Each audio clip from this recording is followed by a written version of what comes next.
የቄስ ተማሪ ነፃ ፍጡር ነው። ደስ ይላል። ወደ ላይ ከፍ ካላለ እንደ ልቡ ነው። ምን ችግር አለበት? በቃ አንዱ ጉባኤ የተከፋው ጣጥሎት ይሄዳል።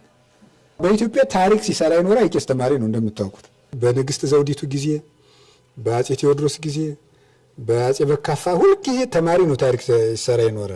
በአጼ ቴዎድሮስ ጊዜ እግዚአብሔር ምን ያደርጋል ብለው ጠይቀው ሁሉም ሊቃውንት ሲጠፋቸው ተማሪ ነው የመለሰው። እግዚአብሔር ምን ያደርጋል? ይፈርዳል። ምን ይላል? ምን ይላል? ምን እያለም ሁሉ መለሰ። ከዛ ተማሪው ምን አለ?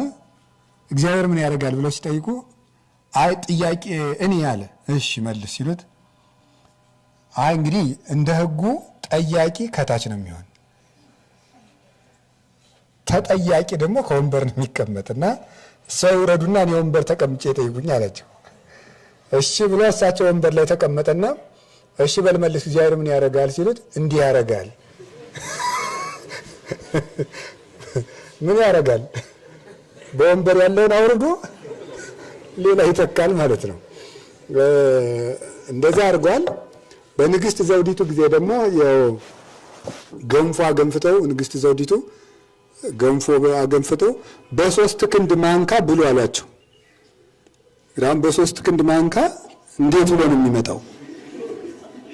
ማሁን ነገር እኮ ነው ሲሏቸው ምን ታምናለተኒ ዚያከ ለዚአየ ዚአየ ለዚያከ አንተ ለኔ አጉርሰኝ ለአንተ አጉርሳለሁ ብለው ገንፎ ሙልጭ አድርገው በሉባቸው ማለት ነው።